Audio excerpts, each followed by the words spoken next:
Subscribe करंतु एबे आम चैनल को आउ प्रेस करंतु बेल आइकन को जहा द्वारा लेटेस्ट वीडियो नोटिफिकेशन आपण माननकु सर्वप्रथमे मिल जिवो। नमस्कार बंधुगण आपण माननकु आम यूट्यूब चैनल को स्वागत। बंधुगण आज आमे जानिबा मासर द्वितीय सप्ताह अर्थात 8 रु 14 तारिखर दिनटी आपणकर किपरि कटिबो केउ प्रकार आजिर दिन को आपण माने प्लानिंग करिवे विशेष भाबरे जदि आमे आपण माननकु कहिबु तो आज आपणकर स्वास्थ्य किपरि रहिबो ता सहित आपणक क्यारियर किपरि रहिबो बिजनेस और व्यापार किपरि रहिबो ए दिन रे ता सहित स्वास्थ्यर महत्वपूर्ण इनफॉरमेशन मध्ये भिडियो रे आमे आपण माननकु कहबु और भिडियो शेष रे उपाय विषय मध्ये आमे आपणकु कहबु जहा द्वारा ए सप्ताह को आपण आहुरी अधिक शुभ और मंगलदायक भर साब्यस्त करि परिबे। जदि आमे कहिबा संपूर्ण भाबरे आपण माननकु पूरा राशिफल विषय रे किंतु यह पूर्व चैनल नुआ आसथिले चैनल को सब्सक्राइब करंतु सांगर नोटिफिकेशन बेल को मध्य ऑन करंतु जहा द्वारा समय समय रे नुआ नुआ वीडियो रो नोटिफिकेशन आपनको सर्वप्रथम मिलिबो।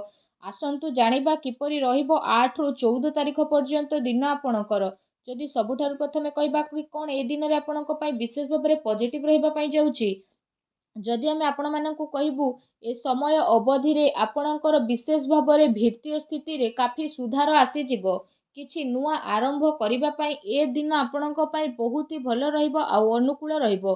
आपणकर परिश्रम आ प्रयास द्वारा ए सेकेंड वीक रे आपणक सामना रे सफलता मिलिबो। विवाह योग्य लोकंक पई कोनोसी भलो संपर्क आसी पारे बा कथावार्ता मध्य घरे आपणकर होई पारे।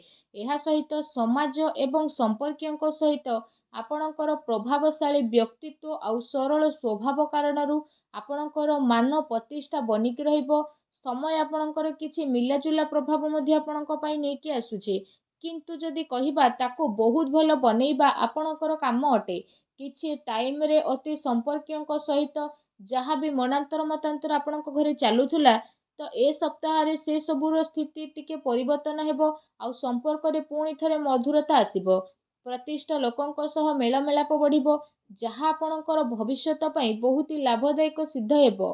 धार्मिक स्थल रे जीवार विशेष भाबरे आपणकर प्रोग्राम बनिबो जहाँ द्वारा बहुत अधिक शांति आउ हल्कापण आपण अनुभव करिवे। घरे सुख सुविधा संबंधित वस्तुर किणाकिणी आपण करिवे। कोनोसी दामी जिनिस मध्य कि आपणकु देई पारे। विद्यार्थी वर्गों को निजर चाकरी संबंधित कोनोसी क्षेत्र रे इंटरव्यू रे सफलता मिलिबार जोग बनुछि सेतिपाई पूरा परिश्रमर सहित आपण आपणक कार्य करंतु ता सहित आपण आपणकर सिद्धांत द्वारा कौनसी प्रकार समझौता ए सप्ताह रे करंतु नाही। प्रभावशाली एवं प्रतिभावान लोकंक सहित अधिक टाइम आपण आपणकर स्पेंड करंतु जहा द्वारा आपणकर आत्मबल आ आत्मविश्वास रे वृद्धि हेबो तथा नकारात्मक विचार मध्ये आपणकर दूर हेबो। भाग्य ठारू अधिक आपण आपणकर कर्म उपरे विश्वास रखंतु एहा आपणक पई बहुत ही भलो दिन रहिबो। आसंतु जानिबा ए सप्ताह रे आपणक पई कोन नेगेटिव रहिबाकू जाउची। कोनोसी पारिवारिक कथावार्ता को नै भाई भौणी भितर ए सप्ताह रे लड़ाई झगड़ा होई पारे। घरर वृद्धंकर परामर्श द्वारा संबंध को खराब हेबा ठारू बचेई कि रखंतु ता सहित घर नाम रे कि आपणकर नुकसान मध्य करि पारे सेति पई आपण सावधान रहंतु। घरर कोनोसी वृद्ध लोकंकर स्वास्थ्य को नै कि आपणकर मन रे चिंता रहिबो। दूर जगह को जीवाक मध्य आपणकु पड़ी पारे ता सहित आपणकु आपणकर स्वभाव रे इगो को खत्म मध्य करबाकू पड़िबो जहा द्वारा प्रॉब्लम सबुर शीघ्र समाधान होई जिवो। कोनोसी भी योजना उपरे कार्य करिबा पूर्वरु ता उपरे भलो भाबरे विचार करिबार आवश्यकता रहिछि।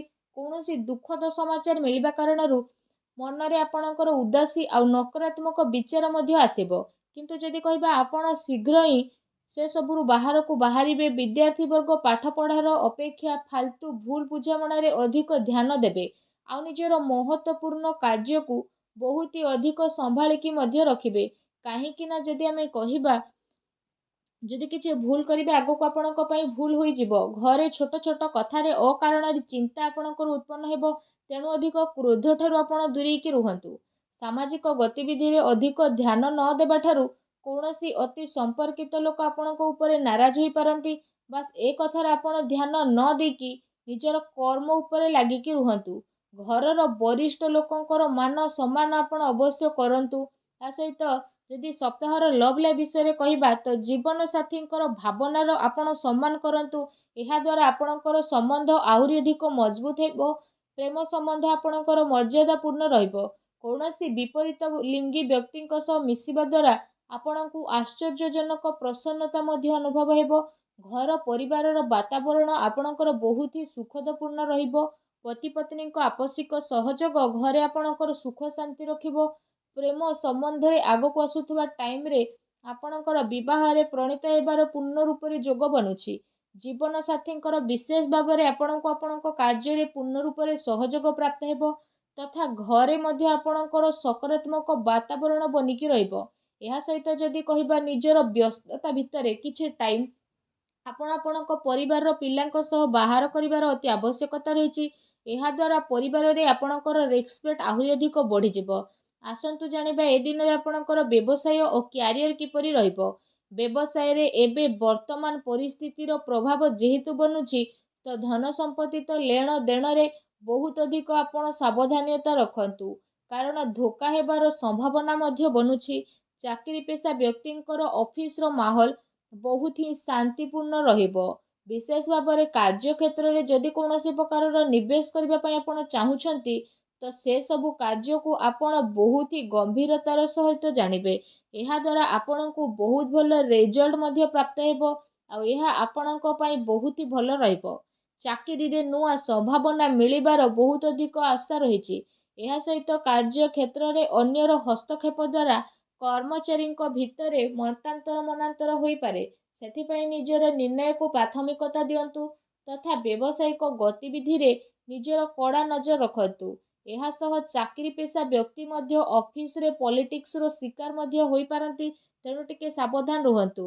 ଏହା ସହିତ ଏ ଦିନରେ ଆପଣ କୌଣସି କାରଣରୁ କାର୍ଯ୍ୟ କ୍ଷେତ୍ରରେ ଅଧିକ ସମୟ ଦେଇପାରିବେ ନାହିଁ ତଥା ସହଯୋଗୀ ଏବଂ କର୍ମଚାରୀଙ୍କର ଆପଣଙ୍କୁ ଉଚିତ ସପୋର୍ଟ ମଧ୍ୟ ମିଳିବ।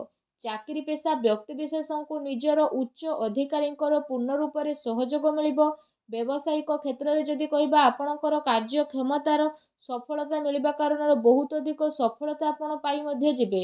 ଏହାଦ୍ୱାରା ପ୍ରତ୍ୟେକ କାର୍ଯ୍ୟକୁ ଆପଣ ବହୁତ ହି ଗମ୍ଭୀରତାର ସହ ଆଗକୁ ନେବେ। ଚାକିରି ପେଶା ବ୍ୟକ୍ତିଙ୍କୁ ତାଙ୍କର କାର୍ଯ୍ୟକ୍ଷମତା ପାଇଁ ପ୍ରୋତ୍ସାହନର ପ୍ରାପ୍ତି ହେବ, ଯାହାଦ୍ୱାରା ଆପଣଙ୍କର ମନ ବହୁତ ହି ପ୍ରସନ୍ନ ରହିବ। ଆସନ୍ତୁ ଜାଣିବା ଏ ଦିନରେ ଆପଣଙ୍କର ସ୍ୱାସ୍ଥ୍ୟ କିପରି ରହିବ। ଯଦି କହିବା ଏ ଦିନରେ ଆପଣଙ୍କ ସ୍ୱାସ୍ଥ୍ୟ ବହୁତ ହି ଉତ୍ତମ ରହିବ ତଥା ଆପଣ ଊର୍ଜାରେ ମଧ୍ୟ ଭରପୁର ରହିବେ। ଏ ସପ୍ତାହରେ ଆପଣ ନିଜେ ନିଜକୁ ବହୁତ ଖୁସି ଭରା ଆଉ ଚିନ୍ତାମୁକ୍ତ ମଧ୍ୟ ଅନୁଭବ କରିବେ।